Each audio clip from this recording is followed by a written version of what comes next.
Oh, I'm sorry, guys. Did I break your concentration?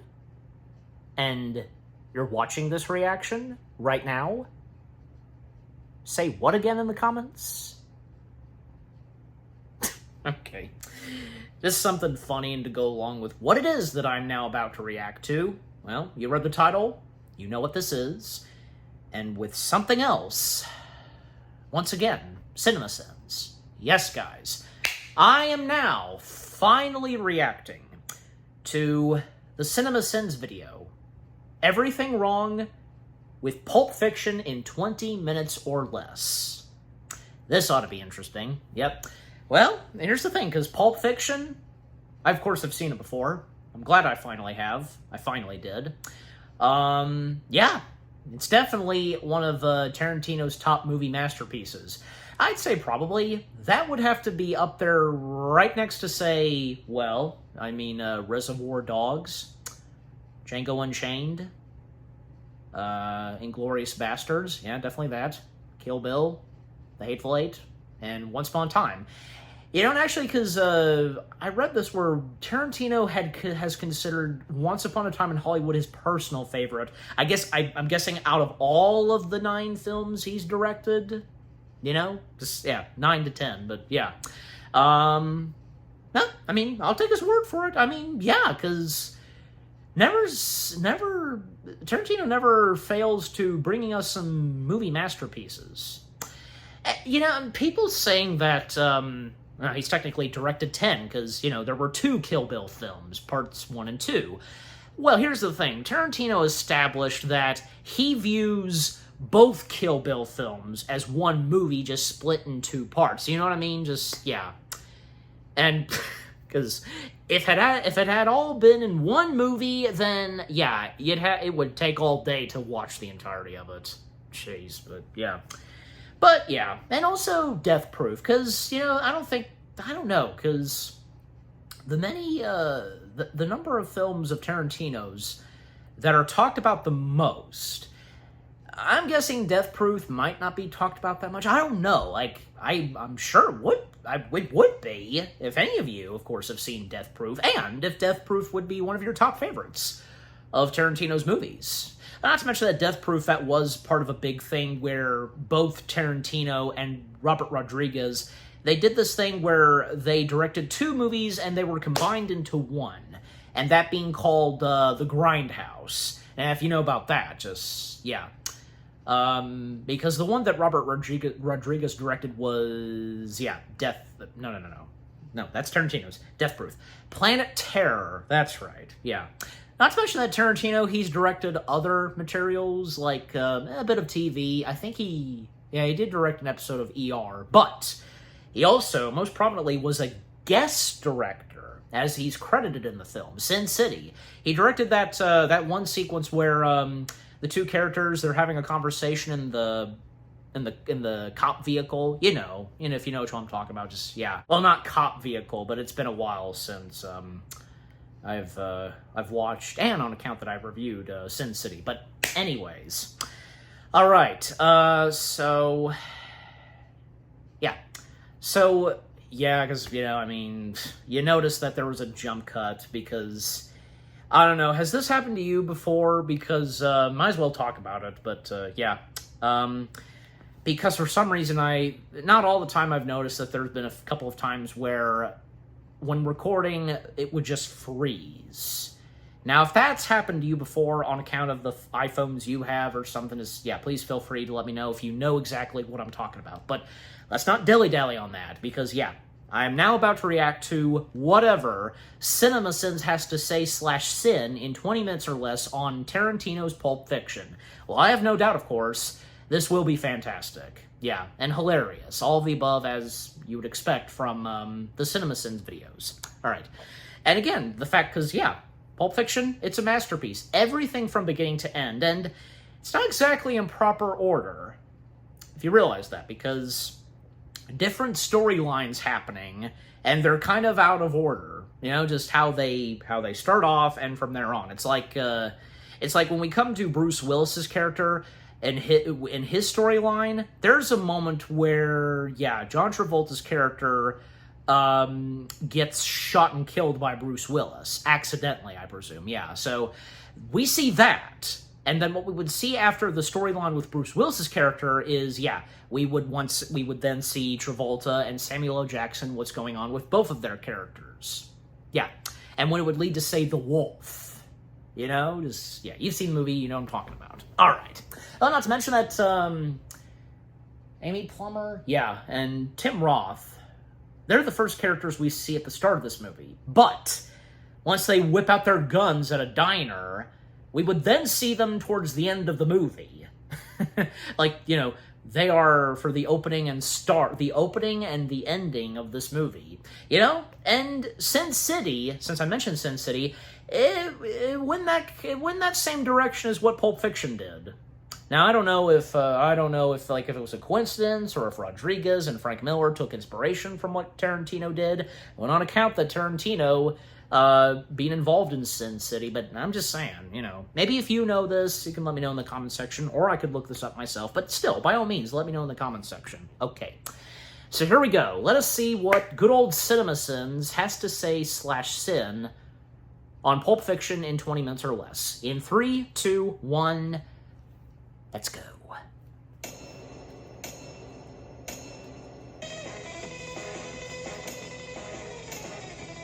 Never get tired of that guitar, the property contains no Hawaiian man. Damon. Also, Miramax. Dictionary reading. Also, come on, QT, get the f*** out of here with your American Heritage Dictionary. No Collins or even Cambridge. Personally, I'm Team Merriam-Webster till I die, son. Forget it. It's too risky. They go on to have a conversation at length about how risky it is to continue to hold up liquor stores. But the movie starts with them already midway into this discussion. They're even done with their breakfast, which means Pumpkin's been essentially saying the same thing over and over, even before he's being called out for sounding like a duck. Besides, it ain't the giggle it used to be. There's too many foreigners on liquor stores. And thus begins the frequent reminders that it wasn't nearly as cool to quote a lot of the dialogue from this movie as you remember. Garçon, coffee.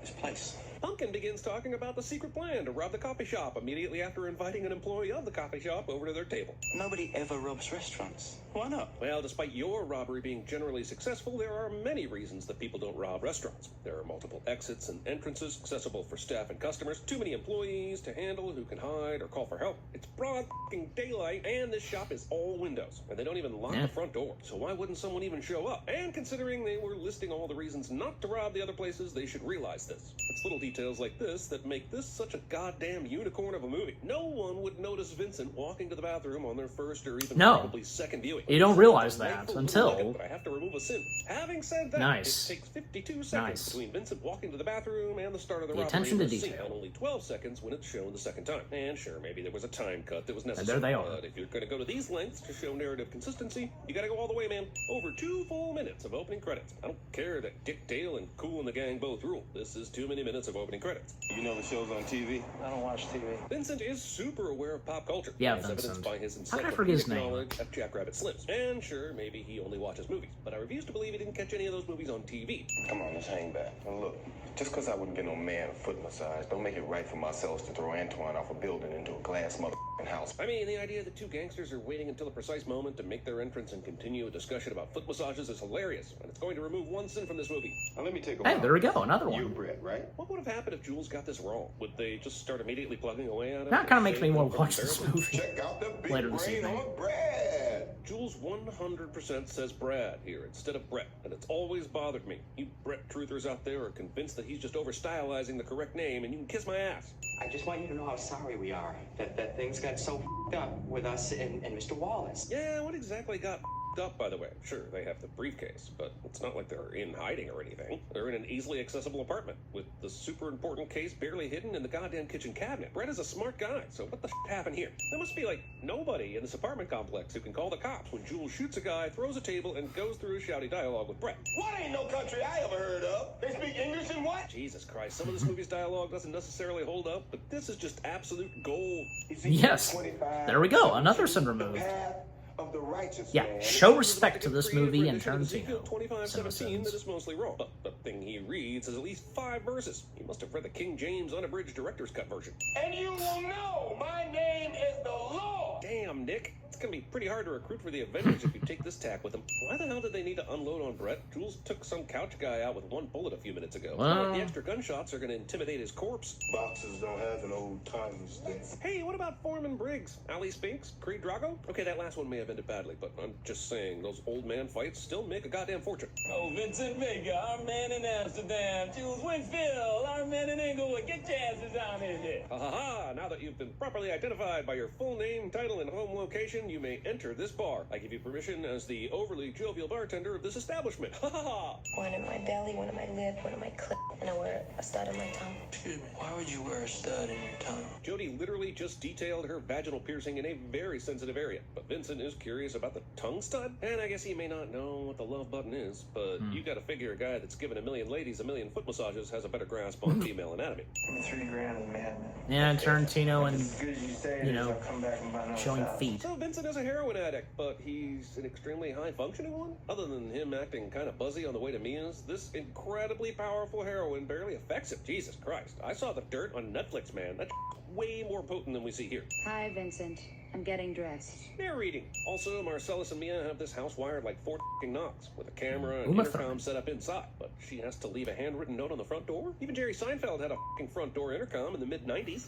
It's at this point that Dusty Springfield's Son of a Preacher Man is playing, and Vincent is exploring the house, and Mia's getting ready. That right and it's there, like a cozy that became a blanket meme, of movie technically. warmth, and I love it so much Him that I going- can watch the scene 1,000,000 times in a row and not get sick of it, and go ahead and take a sin off while I'm hypnotized by its awesomeness. Quentin Tarantino's foot fetish. And since we have always heard Tarantino steals from everybody to make his movies, this fetish is directly stolen from James Cameron, I guess. Don't be a... Rectangle! This 3-second sequence What? of Speed Racer is already Specifically better than James the movie Cameron. the Wachowskis would make 14 years later. Theme restaurants. Oh, I think I've Man, missed the Martin Lewis Zorro totally stepping all over cosplayer. Ricky Nelson's main stage performance. Save the comedy for after the main act, boys. I'll have the Durward Kirby burger, bloody. The fact that either of these two assholes want anything to do with food after the type and amount of drugs they've done already is absurd. You ever see a person high on cocaine that has the f***ing munchies? How do you want that shake? Martin and Lewis or Amos and Andy? Martin and Lewis. Holy this restaurant makes And shakes Steve names Buscemi. them vanilla and chocolate based on race? And while we're at it, is the Amos and Andy Shake the TV show that actually used black actors, or is it the radio show that used white actors doing black voices? Asking for a fiend. Force, as in we're a force to be reckoned with. And 5 as in there's 1, 2, 3, 4, 5 of us. Damn it, Uma Thurman does not get enough recognition for what a great actress she is. I agree. loves Samuel L. Jackson and John Travolta, but Mia nearly steals it. Don't be There we go! Another one. Holy cow. No, you wouldn't like it. This is probably going to keep I going never on understood in why this, Mia in this doesn't tell video. the joke because of embarrassment. It's not like I she like wrote it. the joke. It's not like her reputation as an up-and-coming stand-up comic is all along. You can use my straw. I don't have cooties. Yeah, but maybe I do. Cooties I can handle. Heroin cooties? I said, goddamn! I don't know exactly what goes on in the ladies' bathrooms, but I find it hard to believe that this many women are just standing there, touching their faces. The most believable part of this shot is the person doing the line of coke. We're lucky we got anything at all. I don't think Buddy Holly's much of a waiter. But he brought your drinks out in under 3 minutes, and your food Someone in just pretending around to be 5 minutes. Buddy Holly, of Vince, course. you think Marilyn could beat that f***ing pace? That's just what I heard. Who told you? They? Wow, I'd that's the technically first go time to I've this heard kind the of pronoun restaurant. game being used to protect people before, but it's still the pronoun game, you protecting lame-ass gossiper piece of iconic moment. Absolutely a delight, but this is a twist contest, right? And they start briefly with that dance, but then it becomes anything but for the rest of the song. What I'm saying is that these moves may have won our hearts, but it should have lost this particular contest. That could be How the did Mia get an thumbnail. Urge Overkill album on Reel to Reel even in 1994? Huh? Mia is clearly a seasoned drug user, so she should totally be able to tell the difference between coke and heroin. And even if she did know that this was heroin, she seriously just fired those lines out to be snorted? Are you talking to me on a Yeah, she phone? unfortunately I don't know took too you. Who much. is this? Don't come Big here. Hang mistake. up the phone. Prank caller. Prank caller. Hey man, like none of that he said is gonna hold up in court, just FYI. Have you lost your To think that he was almost going to be Martin And you're talking McFly. about drug on your front lawn and what looks But, like you know, he still managed to neighborhood. find some other good Vince's films to do, Malibu's like this one, for fucking example. total, and I understand Eric that he doesn't Stoltz. care about that right now, but how do they get back after they wake Mia up? I mean, that car drives smooth as hell. Lance looks for the medical book, Vincent yells for Lance to come back, and they never get the book that shows how to give the adrenaline shot. Yet, give the adrenaline shot they do, appropriately. By the way, Eric They Stoltz's practice it character knowledge. Look how was sweaty Mia is. eating Ain't no fucking way fruit the magic brute. marker shows up that well on the skin. if anybody noticed that Easter egg. What? Is this perhaps one of the most intense scenes of all time? I think it might be one of the most intense scenes of all time. If you're all right, There we go. say something. Something. 24-year-old housewife's got dad jokes, yo. That was trippy. You know what else is trippy? The fact that they somehow removed that giant needle from her chest after this scene without any further damage. Baby Tomato starts lagging behind, and Pop Tomato gets really angry, goes back and squishes him, says, ketchup. I'm beginning to think that the sin here is the network didn't pick up Fox Force 5. I mean, this is a good joke. It's stupid, but it's on brand. Yeah. On top of that, you had sexy chicks fighting crime. The show got one pilot episode. Full House ran for 8 seasons and got revived on Netflix. There's no justice in the world. Fuller He House. hid it. In one place he knew he could hide something. Walking. His ass. 5 long years he wore this watch. Up his ass. It could be that Up we're his being too ass. easy on this movie, but this is a classic scene. Hilarious, awesome. The Christopher Walken scene is another sin removed. How the hell is Yes. Butch this sweaty? I agree. And it's not like he Rightfully just was having so. a nightmare. He was dreaming about the watch. At this rate, he'll have lost 40% Handing him of the his watch. body weight by the end of the first round. You killed the other boxing man.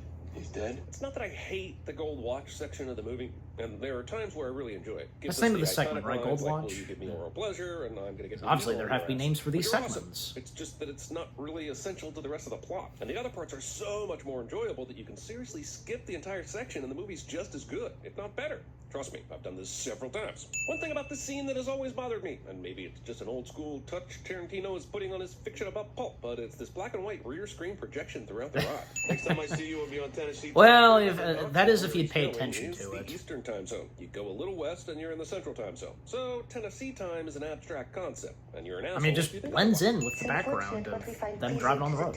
Pleasing to the eye, seldom the same. It's times like this where you can literally hear Tarantino's writing getting a little too philosophical mirror- for his own good.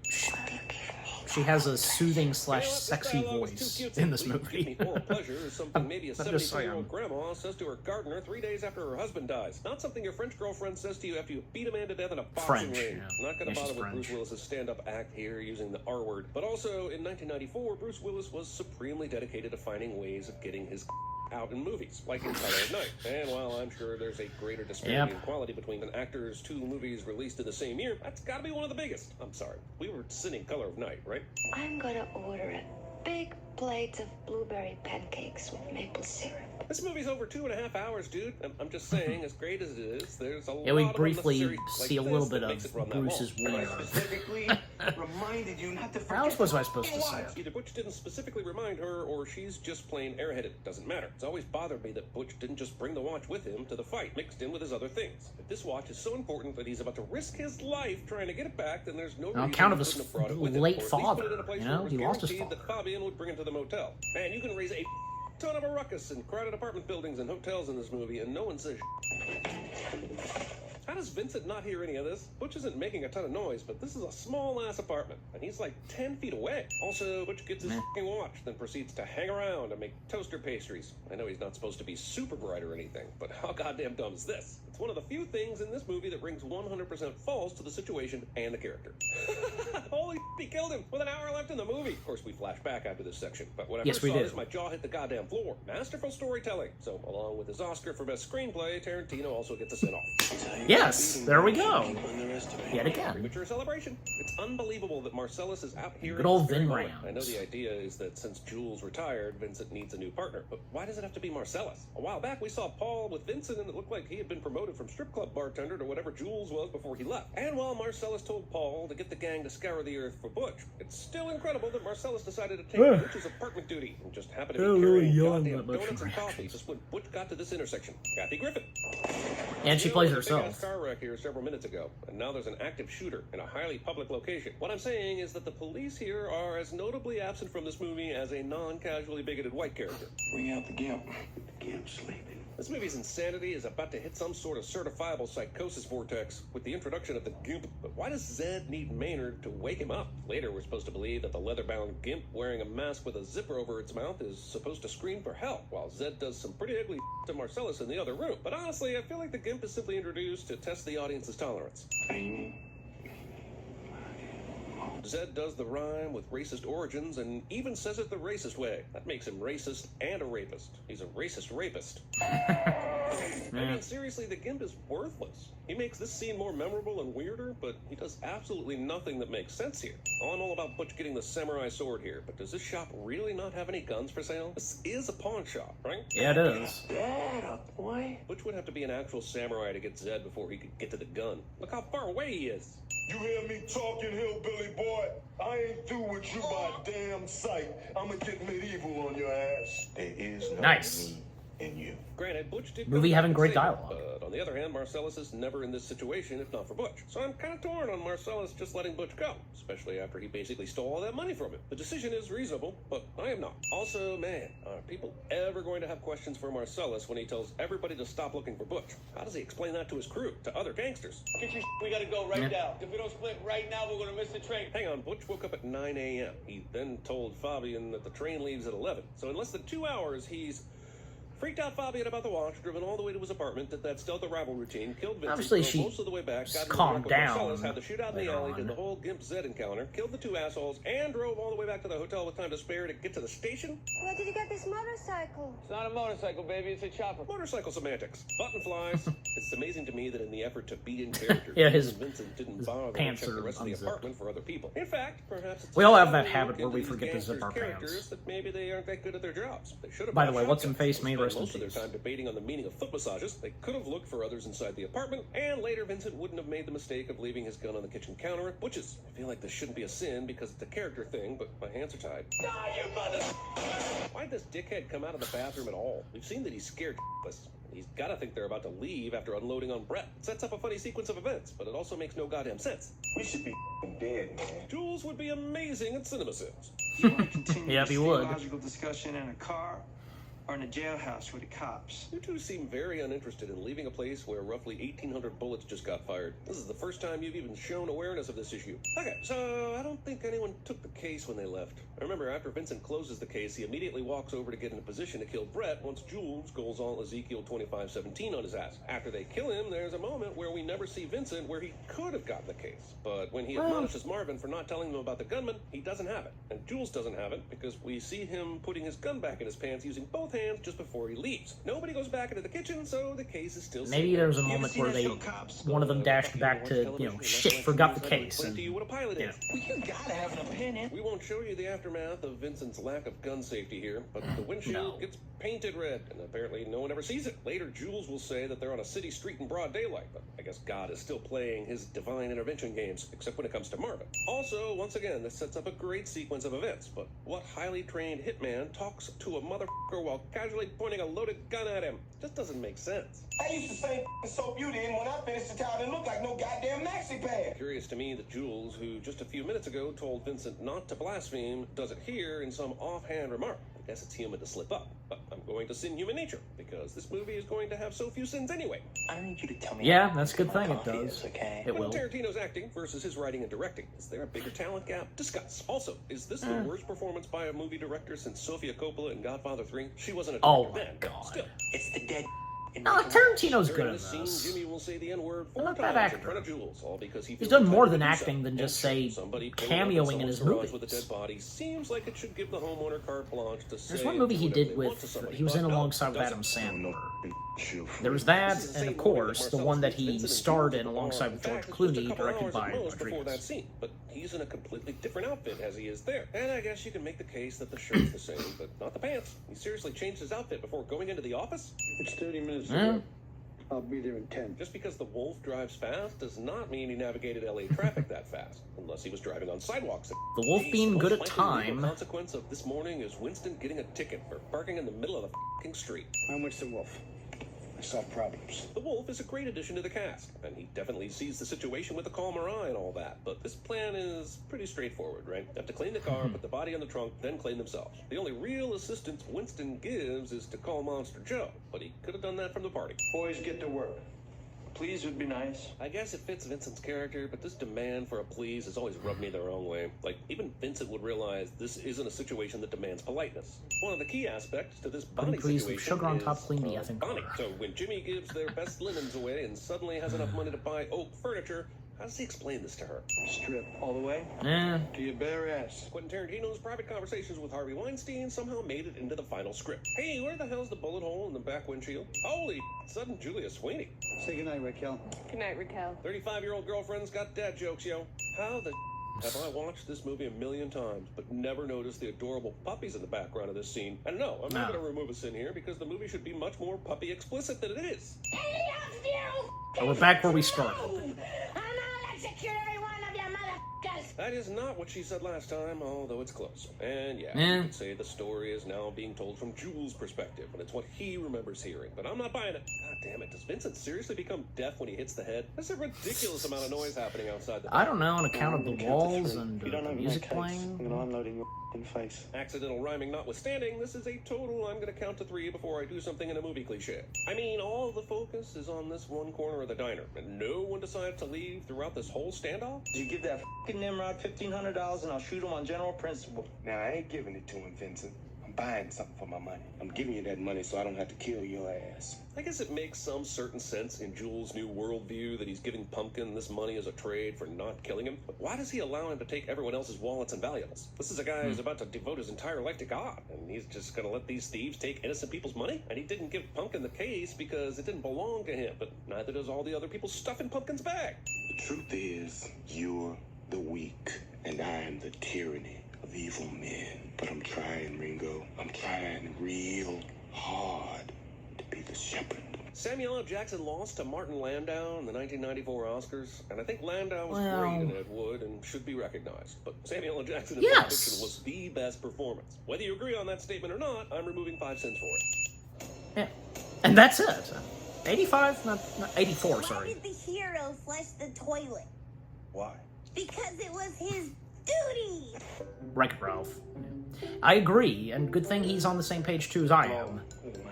Ed Wood, masterpiece. Cinematic awesomeness that is movie. It's a top Tim Burton masterpiece, and it was great that Martin Landau did win the Oscar. But yeah, it'd been nice if Samuel won for that. But still, he got nominated Exceptional still. films from around the globe. Every day, Mubi premieres a new film, whether it's a timeless classic, a cult favorite, or an acclaimed masterpiece, or even a movie you've been dying to see or one you've never heard of before. There are always 30 different films to discover every day. I'm serious as a heart attack. With Mubi, each and every film is hand-selected, so you'll never spend more time looking for something great to watch than actually watching something great. It's like your own personal film festival, streaming, anytime, anywhere. Hey, that is good news. That is great news, man. Mubi's recent lineup has featured famous and lesser-known works from directors that you know and love, and they're just getting started. I mean, did you know Joss Whedon did a fucking Shakespeare adaptation right after the Avengers? Mubi does. Sweet Benedict, God, give me patience. And hey, you can get access to all this fun. What did you say? Try Mubi free for 30 days at Mubi.com/CinemaSins. That's a whole month of great Alright, the audio outtake / after credits. That's all it is to it. No, baby, you dig it the most. There's 1 minute Today, left, and you so. won't be disappointed. Experience the very best cinema at Mubi.com/CinemaSins. Thanks. Was that a snippet of Do the Right Thing? Think nothing of it. I would appreciate it if you didn't yell at me in front of the entire office. Excuse me, what? The yelling. Who do you think you are, you snot-faced little punk? But who am I? Kevin anyway? Spacey. There's Sally Weaver the woman, Sally Weaver the artist, Sally Weaver the person. You gotta shut up. It hurts just like it did the first time. You see, the pain is reminding a machine what it was once like to be a virgin. Hence, like a virgin. I've got Madonna's big dick coming out of my left ear, and I don't know what, coming out of my right. That's another movie with Harvey Keitel, I can tell. Dopest dope I've ever smoked. Hands down, dopest dope I've ever smoked. Loud noises! Take him to the kennel, sick the Steve dogs Carell. on his ass. Arby's, we have the meat. I was looking at myself in the mirror. Oh, that is him, right? I saw it in the mirror today. It blew my f***ing mind. But Wait, stop. Stop talking like that. I can't understand you. Yeah, and that's it. Yeah. Alright. Wow. Okay, so that was Everything Wrong with Pulp Fiction in 20 minutes or less. That was pretty good. Yeah. Great to see. CinemaSins having mad respect for Pulp Fiction, of course. And the total of sins being 84. Not bad, but yeah. I mean, of course, there's going to be some goofs and all that jazz, in great movies like this one in particularly. Yep. Yeah, just everything that CinemaSins had to say, the narrator, from beginning to end, and when complimenting on things in this movie, removing the sins, great. Yeah. And some things that, satisfied me and that I'm on the same page with as well. I can most prominently think of this, where, the mentioning that Samuel L. Jackson lost the Oscar to Martin Landau for his performance as portraying Bela Lugosi and Ed Wood. Well, that was great to see that Martin Landau won. Yeah, he deserved it. But still, it would have been nice if Samuel L. Jackson had won. I mean, heck, if there could have been a tie. Because that's happened before in the Oscars. Not often, but very rarely it would happen. Ties. Yeah, I'm sure you're aware of this too, that it's happened before in the Academy Awards. / the Oscars, but yeah. And also because, with great dialogue, and a couple of times that CinemaSins removed a couple of sins, especially because, that speech that Samuel L. Jackson's character gives, my vengeance and all that, because so memorable. In fact, other actors who have complimented on Pulp Fiction, and on account of that, especially because Samuel L. Jackson shared this story on Graham Norton, and if you've seen this, where Samuel L. Jackson remembers when Marlon Brando got in contact with Samuel L. Jackson and praised Jackson for his performance in Pulp Fiction. And on account of that speech. Yeah, that's amazing. Yeah, to get a compliment from Marlon Brando, that's amazing. That's saying something.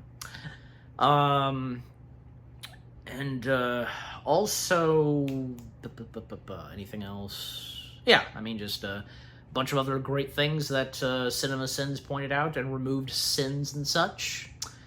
And also because the jokes and references they made, especially on account of the audio outtakes / after credits, some of them I did recognize, but not all of them. Maybe some of you did. Maybe I have heard them before, but I just, if anything, I genuinely can't remember.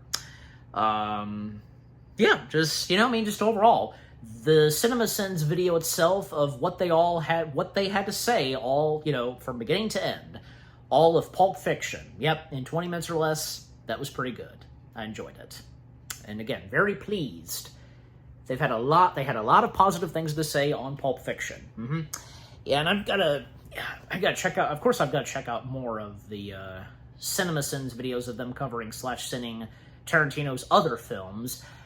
And I'm pretty sure, and, by all means, go ahead and let me know, and obviously on account of you who have seen them, where probably the other Tarantino films that CinemaSins has covered / sinned, they too, them as they, of course, giving his other films positive things and removing sins. Anyways, but overall, the CinemaSins video itself of them covering / sinning Pulp Fiction in 20 minutes or less, excellent. And what about you guys? What did you think of the CinemaSins video itself? Them covering / sinning Tarantino's Pulp Fiction.